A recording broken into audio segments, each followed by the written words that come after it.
Hello बच्चों, let's read this question. The question says, in a regular polygon of n sides, each corner is at a distance r from the center. Identical charges of magnitude q are placed at n minus 1 corners. The field at the center is option first kq by r square, option second n minus 1 kq by r square, option third n by n minus 1 kq by r square, option fourth n minus one by n kq by r square।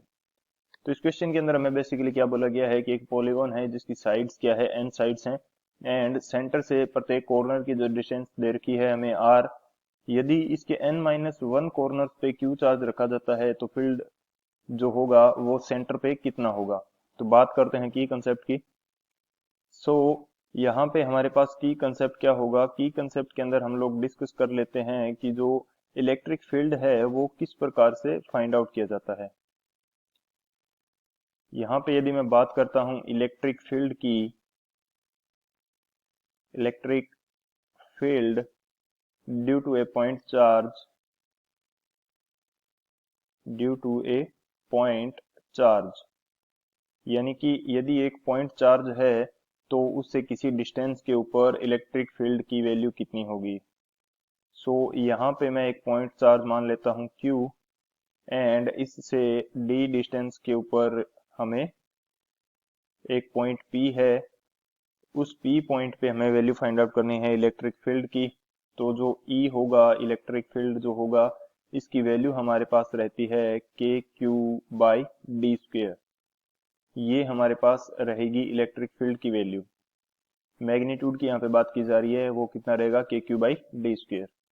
Second जो की concept है उसके अंदर हम लोग बात करेंगे कि जो इलेक्ट्रिक फील्ड है ये हमारे पास वेक्टर क्वांटिटी होती है एंड इसकी डायरेक्शन क्या होगी। यहाँ पे मैं बोल देता हूँ E is a vector quantity, E is a vector quantity, यानी कि इसकी कुछ ना कुछ डायरेक्शन भी होगी। सो E की जो डायरेक्शन होती है वो पॉजिटिव चार्ज से बाहर की तरफ होगी एंड नेगेटिव चार्ज की तरफ होती है इस E की डायरेक्शन। ये हमारे पास इलेक्ट्रिक फील्ड की कुछ डायरेक्शन होगी। ये दो की कंसेप्ट हो गए, इन दोनों की कंसेप्ट की हेल्प से इस क्वेश्चन को सॉल्व करते हैं। अब यदि बात की जाए सॉल्यूशन की तो हमें क्या करना है, सेंटर के ऊपर इलेक्ट्रिक फील्ड फाइंड आउट करना है। यदि हमारे पास एक रेगुलर पॉलीगॉन है जिसके जो साइड्स हैं वो कितनी है, n साइड्स हैं। तो चलो एक एग्जांपल से समझते हैं कि यदि हमारे पास n इज इक्वल टू 4 है तो जो हमारा पॉलीगन होगा वो एक स्क्वायर की फॉर्म में होगा। और ये पॉलीगन जो है ये हमारा स्क्वायर की फॉर्म में होगा एंड इसके जो चारों कॉर्नर्स है उनके ऊपर यदि मैं क्यू चार्ज प्लेस कर देता हूं तो मेरे पास सेंटर के ऊपर नेट इलेक्ट्रिक फील्ड कितना होगा।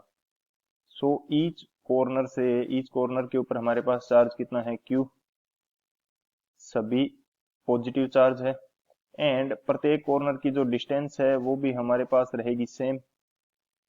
प्रत्येक कॉर्नर की जो डिस्टेंस है या चार्ज की जो डिस्टेंस है ये हमारे पास सेम रहेगी, जिसको मैं बोल देता हूं R है। सो जो हमारे पास नेट इलेक्ट्रिक फील्ड निकल के आएगा सेंटर के ऊपर EC, तो इसकी वैल्यू हमारे पास कितनी आएगी। यदि चारों कॉर्नर के ऊपर रखा गया है तो ये वैल्यू हमारे पास आती है 0। ये वैल्यू 0 किस प्रकार से आएगी, क्योंकि जो आमने सामने के दो चार्जेज हैं वो एक दूसरे के द्वारा जनरेट किए गए इलेक्ट्रिक फील्ड को कैंसिल आउट कर देंगे।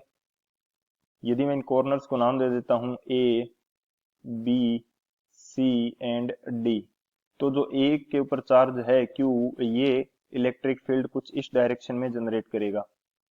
ये सेंटर है हमारा, इस सेंटर से कुछ इस डायरेक्शन में जनरेट करेगा एंड जो C के ऊपर चार्ज है वो कुछ इस डायरेक्शन में जनरेट करेगा।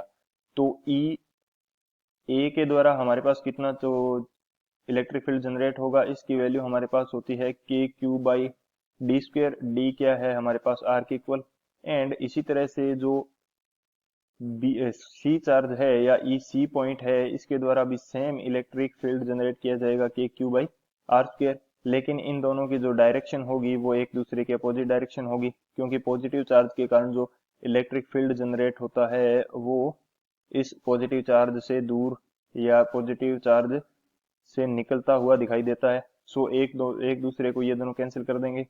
इसी तरह से जो डी चार्ज है उसके द्वारा इलेक्ट्रिक फील्ड कुछ इस डायरेक्शन में जनरेट किया जाएगा एंड बी चार्ज के द्वारा कुछ इस डायरेक्शन में। सो हमारे पास जो नेट इलेक्ट्रिक फील्ड मिलेगा वो हमारे पास ईसी क्या आ जाएगा, 0 के इक्वल आ जाएगा। सो ये हमारे पास एक जनरल कंडीशन होगी कि यदि चारों कॉर्नर्स के ऊपर चार्ज रखा जाता है तो ये जो नेट इलेक्ट्रिक फील्ड है ये हमारे पास 0 निकल के आएगा। अब मैं क्या करता हूं कि जो n-1 कॉर्नर के ऊपर चार्ज प्लेस करता हूं। सो ये मेरे पास n इज इक्वल टू 4 है। n इज इक्वल टू 4 के लिए देखते हैं तो ये a पॉइंट, ये b, ये c एंड ये d। अब इनमें से 3 जो कॉर्नर है वहां पे हमारे पास चार्ज q रखा गया है। a b एंड c के ऊपर मैं चार्ज रख देता हूं एंड सेंटर की जो डिस्टेंस होगी वो अभी भी हमारे पास क्या रहने वाली है, सेम डिस्टेंस है, ये रहेगी r एंड r रहेगी। सो अब जो यहाँ पे ए चार्ज है इसके द्वारा जो नेट इलेक्ट्रिक फील्ड प्रोड्यूस किया जाएगा वो इक्वल होगा किसके, मैग्नीट्यूड इसका इक्वल होगा किसके, ई सी के द्वारा जो चार्ज प्रोड्यूस किया जाएगा, सॉरी जो नेट इलेक्ट्रिक फील्ड प्रोड्यूस किया जाएगा सी चार्ज के द्वारा उसके इक्वल होगा जो ए का इलेक्ट्रिक फील्ड होगा वो। इन दोनों का मैग्नीट्यूड इक्वल होगा, डायरेक्शन अपोजिट होगी। सो ये दोनों तो एक दूसरे को कैंसिल आउट कर देंगे। ई ए का कुछ इस डायरेक्शन में होगा, ई सी का कुछ इस डायरेक्शन में होगा एंड ये दोनों एक दूसरे को क्या कर देंगे, कैंसिल आउट कर देंगे। सो हमारे पास जो नेट इलेक्ट्रिक फील्ड बचेगा सेंटर के ऊपर वो किसके कारण बचेगा, ई सी जो बचेगा वो हमारे पास बचेगा ई बी के कारण, यानी कि एक चार्ज के कारण बचेगा एंड इसकी वैल्यू हमारे पास क्या रहेगी, के क्यू बाई आर स्क्वेयर। सो यदि हम n-1 चार्जेस के ऊपर रखते हैं तो हमारे पास नेट इलेक्ट्रिक फील्ड कितना बचता है, के क्यू बाई आर स्क्वेयर। यानी कि जो एक चार्ज, एक कॉर्नर जहां पे चार्ज नहीं है उसके अपोजिट डायरेक्शन में जो कॉर्नर होगा उसके द्वारा प्रोड्यूस किया गया इलेक्ट्रिक फील्ड ही नेट इलेक्ट्रिक फील्ड का काम करेगा। इसी तरह से यदि मैं यहाँ पे एक हेक्सागन की बात करता हूँ कुछ इस प्रकार से, ये मेरे पास क्या है, एक हेक्सागन है जिसकी साइड्स इक्वल है एंड सेंटर जो है इससे डिस्टेंस सभी चार्जेस की क्या है, सेम है। ये r है, ये r है, ये वैल्यू भी हमारे पास r एंड सभी सेंटर से डिस्टेंस जो है वो इक्वल रहने वाली है। इनको मैं नाम दे देता हूँ a, b, c, d, e and f। यदि इसके सभी कॉर्नर्स के ऊपर चार्ज रखा जाए तो इसका नेट इलेक्ट्रिक फील्ड कितना जनरेट होगा, वो हमारे पास होता है 0। यदि हमारे पास चार्ज n कॉर्नर्स के ऊपर रखा गया है तो इलेक्ट्रिक फील्ड जो होगा सेंटर के ऊपर वो 0 होगा। ये हम लोग अभी डिस्कस भी कर लेते हैं थोड़ा सा फिर से, क्योंकि जो a के द्वारा प्रोड्यूस किया जाएगा वो d से कैंसिल आउट होगा, b के द्वारा जो प्रोड्यूस किया जाएगा वो e से कैंसिल आउट होगा एंड f के द्वारा जो प्रोड्यूस किया जाएगा वो c से कैंसिल आउट होगा। इसी तरह से अब मैं क्या करता हूं कि जो मेरा n इज इक्वल टू, यहाँ पे मैंने कितना लिया है, n इज इक्वल टू 6 लिया है। कंडीशन क्या है, n इज इक्वल टू 6। अब मैं क्या करता हूँ n-1 जो कॉर्नर्स हैं वहां पे चार्ज रख देता हूँ तो मेरा नेट इलेक्ट्रिक फील्ड कितना आएगा वो देख लेते हैं।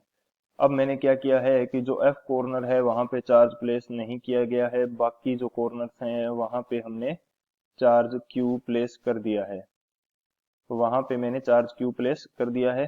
सो जो a के द्वारा प्रोड्यूस हो रहा था वो d के द्वारा कैंसिल आउट होगा, जो b के द्वारा प्रोड्यूस हो रहा था वो e के द्वारा कैंसिल आउट होगा, लेकिन जो c के द्वारा प्रोड्यूस किया जा रहा है उसको कैंसिल आउट करने के लिए d हमारे पास नहीं है।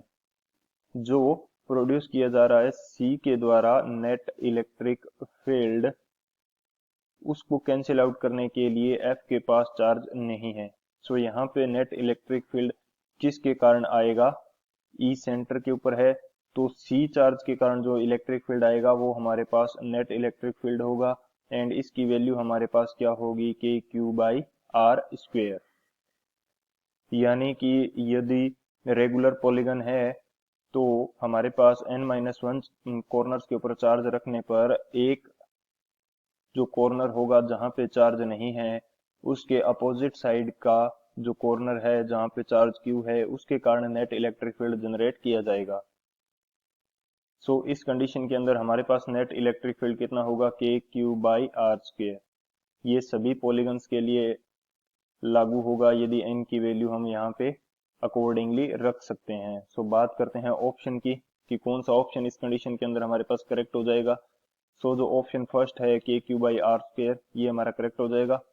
So option A is the final answer. I hope you understood it well. Best of luck. Thank you.